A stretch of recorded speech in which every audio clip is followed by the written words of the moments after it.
Hello students, आज हम अपने चैप्टर परमाणु की संरचना स्ट्रक्चर ऑफ एटम को आगे बढ़ाते हुए बात करेंगे एक नए एफर्ट की, एक नए वैज्ञानिक की जिन्होंने रुदरफोर्ड के मॉडल की जो कमियां रह गई थी उनको रिमूव किया, उनको एक्सप्लेन किया एंड उनके द्वारा दिया गया जो स्ट्रक्चर ऑफ एटम है वो आज भी फॉलो किया जाता है। आज हम बात कर रहे हैं नील्स बोर की और उनके द्वारा दिए गए एटॉमिक मॉडल की। रुदरफोर्ड के बारे में हमने लास्ट वर्कशीट में पढ़ा था। उन्होंने ये बताया था कि एटम के अंदर बहुत सारा स्पेस खाली होता है, परमाणु के अंदर बहुत सारी जगह खाली होती है, वेकेंट स्पेस होता है और एटम का सारा मास कंसंट्रेटेड होता है उसके न्यूक्लियस में, जहां पाए जाते हैं पॉजिटिवली चार्ज धन आवेशित कण प्रोटॉन्स, और इलेक्ट्रॉन जो नेगेटिवली चार्ज पार्टिकल्स हैं वो न्यूक्लियस के चारों ओर स्पेसिफिक ऑर्बिट्स में रिवॉल्व करते हैं, यानी कि नाभिक के चारों ओर चक्कर लगाते हैं अपनी अपनी कक्षाओं में, अपने अपने वर्तुलाकार की कक्षाएं यानी कि सर्कुलर ऑर्बिट्स में। बट अगर उनके मॉडल की जो कमी की बात करें कि वो इस चीज को एक्सप्लेन नहीं कर पाए कि अगर इलेक्ट्रॉन चक्कर लगा रहे हैं तो वो अपनी एनर्जी भी रेडिएट करेंगे, अपनी ऊर्जा विकिरित करेंगे, और ऐसा अगर इलेक्ट्रॉन्स करते हैं तो उन्हें घूमते घूमते चक्कर लगाते लगाते जैसे जलेबी का आकार बन जाता है, उस तरह से वो उनको तो नाभिक में गिर जाना चाहिए और परमाणु का अस्तित्व रहना ही नहीं चाहिए। बट एटम तो स्टेबल है, परमाणु जो है वो स्थायी है, तो ऐसा क्यों हो पाता है ये चीज वो नहीं बता पाए थे और इसी बात को एक्सप्लेन किया नील्स बोर ने। उन्होंने ये बताया कि नाभिक के अंदर, न्यूक्लियस के अंदर पॉजिटिवली चार्ज प्रोटॉन्स हैं और इलेक्ट्रॉन जो है वो स्पेसिफिक ऑर्बिट्स में इस न्यूक्लियस के चारों ओर चक्कर लगा रहे हैं। बट ऐसा करते समय वो अपनी एनर्जी रेडिएट नहीं करते, वो अपनी ऊर्जा विकिरित नहीं करते। ये जो स्पेसिफिक ऑर्बिट्स हैं, जो निश्चित कक्षाएं हैं जिन्हें उन्होंने नाम दिया KLMN, अभी हमें 9th क्लास में ये 4 जो सर्कुलर ऑर्बिट्स हैं इन्हीं के बारे में बात करेंगे। और अगर हम जब आगे हम इनके पास परमाणु संख्या की बात करेंगे और इलेक्ट्रॉन्स को इन कक्षाओं में, इन ऑर्बिट्स में हम डिस्ट्रीब्यूट करेंगे तो भी हमें 4 तक ही जरूरत पड़ेगी। वैसे कक्षाएं और भी होती हैं, ऑर्बिट्स और भी होते हैं जो बड़े बड़े एटम्स हैं, बट वो हमारे सिलेबस के बियॉन्ड की बात है। तो इन कक्षाओं को उन्होंने अल्फाबेटिकली KLMN का नाम दिया, या n is equal to 1, n is equal to 2, n is equal to 3 और n is equal to 4, यानी कि 4 ऑर्बिट्स तक ही हमें इलेक्ट्रॉन्स को डिस्ट्रीब्यूट करना है। इन कक्षाएं जो हैं, ये ऑर्बिट्स जो हैं, they are discrete energy levels, ये विशेष ऊर्जा के स्तर हैं। यानी कि अगर कुछ इलेक्ट्रॉन्स K शेल में हैं, K ऑर्बिट में हैं, तो it means they are at a certain energy level, वो ऊर्जा के किसी स्तर पर हैं। और जो L में है उनका ऊर्जा का स्तर अलग है, उनका एनर्जी लेवल अलग है, M वालों का अलग है, N वालों का अलग है। तो ये जो ऑर्बिट्स हैं ये बेसिकली एनर्जी के लेवल्स हैं और हर इलेक्ट्रॉन अपने अपने जिस लेवल पर फिक्स होता है, जिस लेवल में वो रिवॉल्व कर रहा होता है, वो उसी में रहता है। जब वो एक स्पेसिफिक अमाउंट ऑफ एनर्जी, ऊर्जा की कुछ निश्चित मात्रा गेन करते हैं या लूज करते हैं, तभी वो एक शेल से दूसरे शेल पर जंप कर सकते हैं। फाइन, ऐसा नहीं है कि वो ग्रेजुअली या कॉन्टिन्यूसली अपनी एनर्जी रेडिएट करते करते करते करते और बीच का कोई रास्ता ले ले, नहीं, वो एक शेल से दूसरे शेल पर जंप कर सकते हैं, lower to higher, higher to lower आ सकते हैं। अगर लोअर टू हायर जाएंगे तो एनर्जी गेन करेंगे, तभी जा सकते हैं, और अगर हायर टू लोअर आएंगे तो एनर्जी लूज करेंगे। बट एक लेवल से दूसरे लेवल पर ही डायरेक्ट जंपिंग आएगी। फाइन, और इसकी भी डिटेल अभी हमारे सिलेबस में नहीं है, हमें सिर्फ इतना पढ़ना है कि नील बोर ने स्ट्रक्चर ऑफ एटम क्या दिया और उन्होंने रुदरफोर्ड के मॉडल की कमी को कैसे रिमूव किया। तो सबसे पहली बात कि इलेक्ट्रॉन जो है वो न्यूक्लियस के चारों ओर चक्कर लगाते हैं डिस्क्रीट ऑर्बिट्स में, विशेष कक्षाओं में, और ये कक्षाएं, ये ऑर्बिट्स ऊर्जा के स्पेसिफिक स्तर हैं, यानी कि एनर्जी के स्पेसिफिक एनर्जी लेवल्स हैं। And electrons can jump from one energy level to another by gaining or losing energy. Fine, वो बीच में कोई उनका पाथ नहीं है। And moreover, shells को उन्होंने KLMN या n is equal to 1, 2, 3, 4 का नेम दिया। एक चीज और उन्होंने दी कि जो लास्ट वाला शेल है किसी भी इलेक्ट्रॉन का, जो लास्ट किसी भी एटम का जो लास्ट शेल है, that is called valence shell या संयोजक कक्ष, संयोजक कक्ष।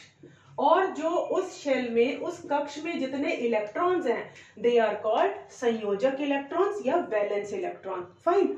सो ये चीज अभी आपको जब चैप्टर में हम आगे बढ़ेंगे तब ये चीज थोड़ी सी क्लियर होगी कि संयोजक, बस अभी आपको यहाँ पर नेम लर्न कर लेना है कि लास्ट वाला, अगर सपोज करिए कि हमारे पास है हीलियम, हीलियम का जो एटम है इसका एटॉमिक नंबर या परमाणु संख्या होती है 2, यानी कि इसमें इलेक्ट्रॉन्स कितने होंगे 2। तो 2 इलेक्ट्रॉन्स कहाँ आ जाएंगे, के में। फाइन। अब के में आ गए तो इसका के शेल ही, इसका पहला शेल ही इसका लास्ट शेल है, इसके पास और इलेक्ट्रॉन्स ही नहीं है, तो सेकंड, थर्ड या फोर्थ शेल में जाने की जरूरत ही नहीं पड़ी, इस एटम के अंदर एक ही शेल है। फाइन। अब यहाँ एक चीज और जो बड़ी इंपॉर्टेंट नोट करने वाली है, नील्स बोर ने दी है कि एक शेल में, एक ऑर्बिट में कितने इलेक्ट्रॉन्स आ सकते हैं, ये कैसे डिसाइड होगा। तो इसका उन्होंने फॉर्मूला दिया 2n², where n is the number of that shell. अगर हम के शेल की बात करें तो के शेल में कितने इलेक्ट्रॉन्स आ सकते हैं, के के लिए n का नंबर है, n की वैल्यू है 1, सो 2 into 1 का square that is 2 into 1 that is 2। तो K में मैक्सिमम 2 इलेक्ट्रॉन्स ही आ सकते हैं। एंड सिमिलरली अगर हम L शेल की बात करें तो L के लिए शेल का नंबर है 2, यानी n की वैल्यू है 2, तो 2 into 2 का square that is 2 into 4, so 8। So L में कितने इलेक्ट्रॉन, मैक्सिमम कितने इलेक्ट्रॉन्स आ सकते हैं, 8। इसी तरह से M में, यहाँ पर n की वैल्यू हम 3 लेंगे, 2 into 9 दैट इज 18। और इसी तरह से n की बात करेंगे, 2 into 4 का square, 2 into 16 that is 32। So mainly आपको जरूरत यहां तक पड़ेगी, किसी किसी में n शेल की भी जरूरत पड़ेगी, वो चैप्टर में हम आगे बात करेंगे। सो 2, 8, 18 इस तरह से 2n² का फॉर्मूला दिया, मतलब number of electrons in a particular shell. और इसी के साथ एक ऑक्टेट रूल दिया उन्होंने, जिसे हिंदी में हम अष्टक नियम कहते हैं। ये न्यूलैंड वाले अष्टक सिद्धांत से अलग है, वहां भी उनके सिद्धांत का नाम, प्रिंसिपल का नाम ऑक्टेट प्रिंसिपल था। यहाँ अष्टक नियम है कि अगर किसी एटम में, किसी परमाणु में जो लास्ट शेल है, अब चाहे भले ही वो m शेल है, अकॉर्डिंग टू फॉर्मूला उसमें 18 इलेक्ट्रॉन्स आ रहे हैं, बट अगर वो शेल किसी एटम का, किसी परमाणु का लास्ट शेल है तो उसमें मैक्सिमम 8 इलेक्ट्रॉन्स ही आएंगे। तो अपने ही रूल से थोड़ा सा कॉन्ट्राडिक्टरी है, और यहाँ इन चीजों के रीजंस हो सकता है हमारे दिमाग में घूमे कि सॉरी, कि कभी ये बात कह रहे हैं कि 18 आएंगे फॉर्मूले के हिसाब से, फिर एक रूल दे रहे हैं कि अगर वो लास्ट शेल है तो उसमें 8 आएंगे। इन सब चीजों के पीछे वैलिड रीजंस हैं, बट वो रीजंस हमारे सिलेबस के बियॉन्ड है। सो अभी हमें थोड़ा सा मेमोराइज करना पड़ेगा और समझना तो है ही साथ साथ। एंड नील बोर का जो मॉडल है वो काफी इंपॉर्टेंट है, और इनके मॉडल की ये इस तरह से आपको डायग्रामेटिकली भी दिखाना पड़ेगा, एंड इनके द्वारा दिए गए मॉडल के कैरेक्टरिस्टिक्स, जिसमें हम बात करेंगे कि इलेक्ट्रॉन, सबसे पहला कैरेक्टरिस्टिक है कि इलेक्ट्रॉन्स रिवॉल्व करते हैं न्यूक्लियस के चारों ओर, they revolve around the nucleus in discrete energy levels. He named these energy levels as K, L, M, N, and the value of N is 1, 2, 3, 4 respectively. Secondly बात आएगी, the last shell is known as valence shell और संयोजक कक्ष, and the fourth feature is the number of electrons in each shell. किसी भी कक्ष में electrons की संख्या 2n² से डिसाइड होगी, फिर आप ये वाला बता देंगे कैलकुलेशन करके। एंड द लास्ट और the fifth characteristic is octet rule, कि अगर कोई शेल, कोई ऑर्बिट, कोई कक्ष लास्ट है किसी एटम में, तो उसमें मैक्सिमम 8 ही इलेक्ट्रॉन्स आ सकते हैं, not more than that. Fine. So these were the 5 characteristic जो नील्स बोर के मॉडल में दिए गए हैं, और ये बहुत मोस्ट इंपॉर्टेंट टॉपिक है आपका, एग्जाम में नील्स बोर पर क्वेश्चन जरूर आता है। एंड और आज की जो वर्कशीट है आपकी, वर्कशीट 61, इसमें एक तो नील्स बोर के बारे में हमें पढ़ना है, एंड सेकेंडली बात की गई है न्यूट्रॉन की। न्यूट्रॉन भी इलेक्ट्रॉन और प्रोटॉन्स की तरह ये थर्ड इंट्रा एटॉमिक पार्टिकल है, एटम के अंदर पाया जाने वाला तीसरे प्रकार का कण है न्यूट्रॉन, जिसकी डिस्कवरी, जिसकी खोज जेम्स चैडविक ने की थी। ये नाम आपको डायरेक्टली पूछे जाते हैं कि इलेक्ट्रॉन की खोज किसने की, प्रोटॉन की खोज किसने की। सो न्यूट्रॉन, जिसको हम सिंबल देते हैं N, और जेम्स चैडविक ने यह भी बताया कि ये जो न्यूट्रॉन है इस पर कोई आवेश नहीं होता, कोई भी चार्ज नहीं होता। It is a neutral particle, कोई चार्ज नहीं है इस पर, और इसका मास या द्रव्यमान जो है वो प्रोटॉन के बराबर होता है। जितना एक प्रोटॉन का है उतना ही न्यूट्रॉन का है। And it also resides in the nucleus. Nucleus के अंदर, नाभिक के अंदर अब दो प्रकार के कण, दो प्रकार के पार्टिकल्स पाए जाते हैं, प्रोटॉन्स एंड न्यूट्रॉन्स। न्यूट्रॉन पर कोई आवेश नहीं है, कोई चार्ज नहीं है, न्यूट्रल पार्टिकल है, और प्रोटॉन पॉजिटिवली चार्ज है। जितना मास, जितना द्रव्यमान प्रोटॉन का है उतना ही न्यूट्रॉन का है।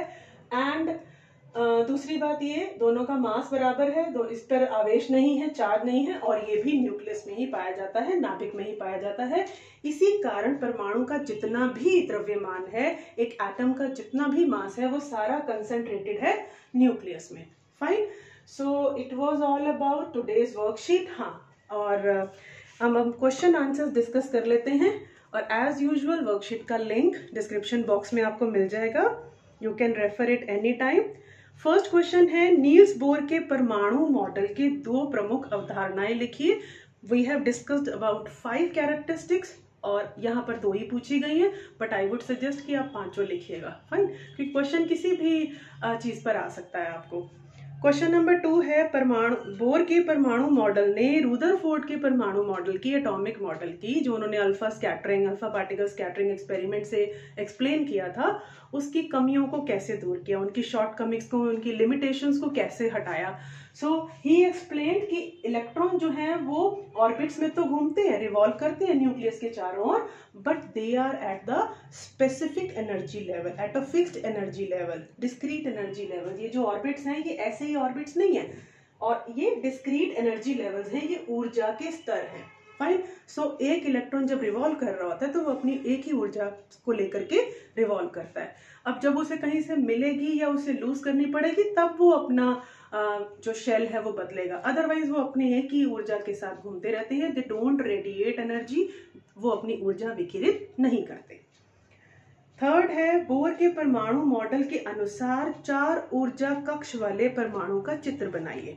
सो यहाँ पर हमें 4 ऊर्जा कक्ष वाले, तो इस प्रकार से आपने, दिस इज हाउ, ये आपका क्वेश्चन आंसर 3 ही बन गया है कि आपने ये इसमें प्रोटॉन्स और न्यूट्रॉन्स दिखाने हैं, और यहाँ आप लिख देंगे, लेबलिंग कर देंगे न्यूक्लियस या नाभिक, और फिर KLMN दिखा देंगे, 4 दिखाएंगे, N की वैल्यू 1 2 3 4, और यहाँ लिख देंगे एनर्जी लेवल्स, या हिंदी में लिख देंगे ऊर्जा स्तर। तो ऐसा क्वेश्चन भी कई बार पूछ लिया जाता है कि आपको डायग्राम मांगा गया है नील बोर के मॉडल का। नेक्स्ट क्वेश्चन इज, न्यूट्रॉन क्या होते हैं? तो neutrons are the neutral particles present inside the nucleus of the atom. Neutron अनावेशित कण हैं जो किसी परमाणु के नाभिक में पाए जाते हैं। ये कहाँ स्थित होते हैं? Where they are situated, they are present in nucleus. और लास्ट है, संयोजक कक्ष और संयोजक इलेक्ट्रॉन क्या होता है? what is valence shell and what are valence electron? So the last shell of every atom is the valence shell, and the electrons present in valence shell are called valence electron. Valence electrons, किसी भी परमाणु के आखिरी कक्ष को संयोजक कक्ष कहा जाता है, और उसमें पाए जाने वाले इलेक्ट्रॉन्स की संख्या ही संयोजक इलेक्ट्रॉन्स है। फाइन, सो ये वर्कशीट 61 है, बहुत इंटरेस्टिंग, बहुत इजी एंड बहुत स्कोरिंग चैप्टर है, और फटाफट आपको साथ साथ समझ भी आ रहा होगा, और इसकी प्रैक्टिस करते रहिए। डायग्राम्स की, साइंटिस्ट के नेम्स आपको मेमोराइज करने हैं, इन्होंने जो रूल्स दिए हैं वो मेमोराइज करने हैं, और बाकी थोड़ा बहुत अंडरस्टैंडिंग, वो भी बहुत मुश्किल नहीं है। सो आई होप कि आप अच्छे से समझ रहे हैं इस चैप्टर को, and you will score much better. So good luck, good bye.